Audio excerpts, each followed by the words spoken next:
반갑습니다, 학생들. 역사 2.0입니다. 그동안 21번, 22번, 23번 학습지에서 우리는 일제강점기 식민 통치의 모습에 대해서 함께 공부해 보았습니다. 자, 오늘 24번부터는 일제의 식민 통치에 맞선 우리 조상님들의 독립운동에 대해서 함께 공부해 볼 예정입니다. 자, 24번 학습지, 오늘의 24번 학습지에서는 3.1운동에 대해서 함께 공부해 보도록 하겠습니다. 자, 3.1운동과 관련해서 일단은 판서 하나 하고 시작해 보도록 합시다. 자, 학습지 뒤쪽에 빈 공간이 많이 있습니다. 자, 3.1운동이 1910년대 일제의 무단 통치에서 1920년대 문화 통치로 넘어가게 된 계기다 라는 내용을 정리한 그림입니다. 자, 학생 여러분 잠깐 학습지에다가 판서하고 내용을 시작해 보도록 하겠습니다.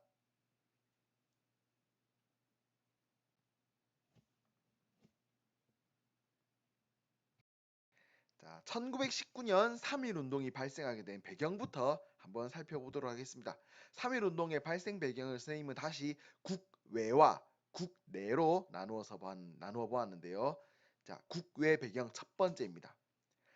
1918년 제1차 세계대전이 끝난 이후 미국의 대통령이었던 윌슨은 민족 자결주의라고 하는 원칙을 주장하게 됩니다. 이 민족 자결주의 원칙에 따라서 조선에서도 민족 자결주의를 주장해야 된다, 적용해야 한다라는 주장이 내부적으로 등장하게 되었는데요. 민족 자결주의란 자, 그 어떤 세상의 민족이든 간에 자신의 운명은 스스로 결정해야 한다라는 내용을 담은 주장입니다.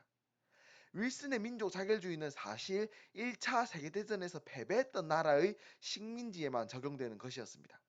하지만 민족 자결주의라고 하는 원칙계의 발표 그 자체만으로도 일본의 식민지 지배를 받고 있던 조선 사람들에게는 우리도 일본의 통치 대신 스스로 조선 사람들 스스로 조선의 운명을 결정해야 한다라고 하는 주장이 조금씩 등장하기 시작했습니다.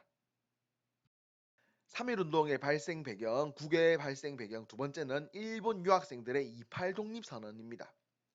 일본에서 공부하고 있던 조선인 유학생들은 1919년 2월 8일 조선은 독립국이다 라고 하는 내용을 발표합니다. 이것을 28 독립선언이라고 하죠.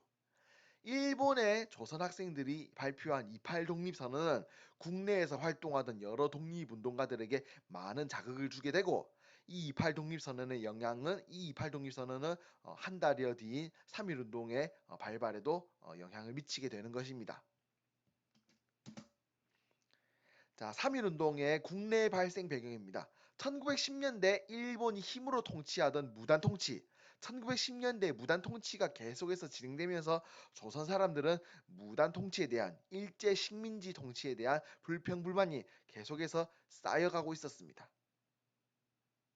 그리고 결정적으로 고종이 갑작스럽게 사망하고 고종이 뇌출혈로 사망하게 되는데 이때 고종이 일본에 의해서 독살되었다라고 하는 소문이 퍼지게 됩니다.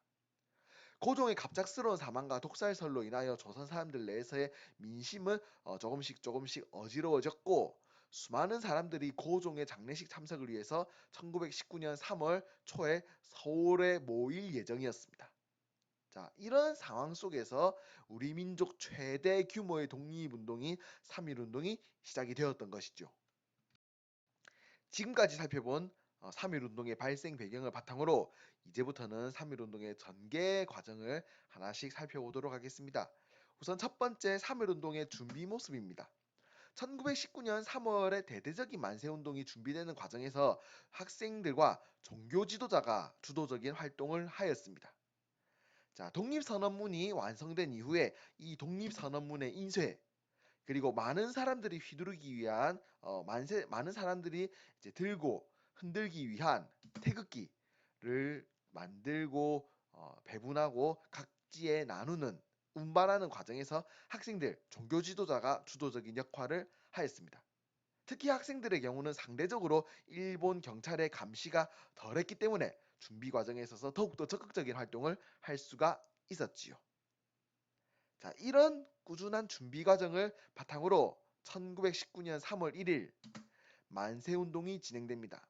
민족대표 33인에 의하여 독립선언식이 진행되고 기미독립선언문이 발표됩니다. 그리고 서울에서 만세 시위가 시작되었지요. 자, 서울에서 진행된 만세 시위와 전국 각지의 주요 도시에서 진행된 만세 시위를 사진으로 선생님이 준비해 보았습니다. 서울 탑골공원, 네, 탑골공원에서 최초의 만세 시위가 시작이 되었습니다. 자, 광화문에서의 만세 시위 모습이고요. 오늘날 서울광장에서의 만세 시위 모습입니다. 종로에서의 3.1 만세운동의 모습이고요. 네, 평양에서 일어난 만세운동의 모습입니다. 그리고 이 만세운동을 진압하는 일본 헌병대의 모습도 선생님이 사진으로 준비해 보았고요. 자, 지금 보는 사진은 세계 각지의 신문에 보도된 3.1운동의 모습입니다. 서울에서 시작된 3.1운동은 전국 각지의 지방도시로 확산되고 그 규모가 점점 커지면서 농촌까지 확산됩니다. 처음에는 비폭력 운동으로 시작되었던 3.1운동, 3.1운동이 진행되는 과정에서 일본의 무력 진압이 계속되면서 농촌의 농민들은 무력 저항을 하기도 합니다.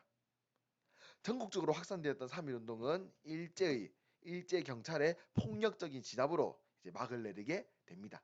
1919년 3월, 4월, 5월 약 석 달여간 전국적으로 진행되었던 이 만세 시위를 통틀어서 한국사 교과서에서는 3.1운동이라고 부르고 있는 것이지요. 네, 전국적으로 진행되었던 3.1운동의 모습을 나타낸 지도입니다. 이렇게 전국적으로 진행되었던 3.1운동이 가지고 있는 의의를 우리가 좀 살펴보아야 하는데요. 자, 3.1운동의 의의 첫 번째입니다. 직업, 신분, 종교의 구별 없이 모든 계층이 참여한 최대 규모의 민족운동. 두 번째입니다. 자, 이 3.1운동을 계기로 하여 일제는 힘으로 통치하는 무단 통치 정책을 포기하고 대신 한국인들을 분열시키기 위한 문화 통치를 실시하게 됩니다. 21번 학습지에서 무단 통치에 대한 내용을 우리는 배웠고요.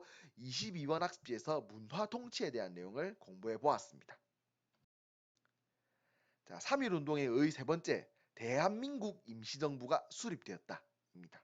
3.1운동이 실패로 끝난 이후 각지의 해외에서 활동하던 독립운동가들은 통일된 조직에 의해서 독립운동이 진행이 되어야 일본에 맞서서 더욱더 강력한 독립운동을 진행할 수 있다고 생각하였습니다.